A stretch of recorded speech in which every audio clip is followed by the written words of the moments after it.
Italian Prime Minister Mario Monti has handed in his resignation. He kept his promise to step down once lawmakers had passed his budget. The president is expected to meet with party leaders this weekend and dissolve the lower house. Analysts expect an election in late February.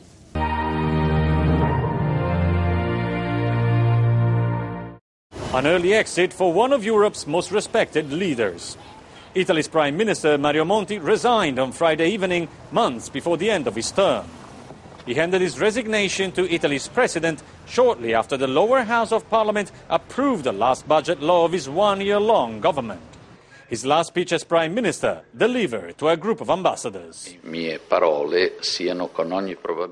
My words will be, with every probability, the last act and the last words before those where I formally hand in my resignation to the head of state.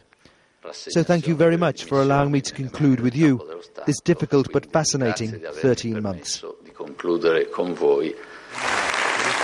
Monti announced he will resign after the biggest coalition in the parliament, the People of Freedom Party, withdrew its support.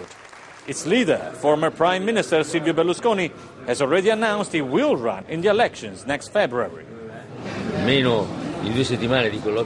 In less than 2 weeks of dialogue with the voters, we have already gained 5 percentage points, so I hope that we can aim for the 40% that could give us the victory.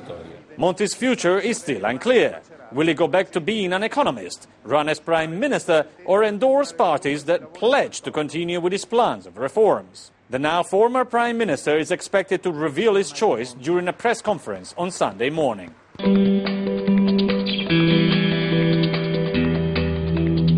Monti, who was appointed to rein in Italy's public spending, has kept his own political plans a closely guarded secret, and opinion is divided if he should stand for a second term. Italy's lower house gave final approval to the budget by a wide margin on Friday evening. It was the last piece of business before the president dissolves parliament. The election is expected to be on February the 24th. And Mr. Monti's fellow European leaders would like to see him continue to exert a major influence here. The man himself hasn't yet said whether he'll enter the electoral fray. But if he does, he may well collide with his predecessor, Silvio Berlusconi. He's accused Mr. Monti of being too ready to bend to the economic demands of the Germans and too quick to impose taxes. And in the streets of Rome and across the nation, many Italians have had enough of Mr. Monti's austerity measures.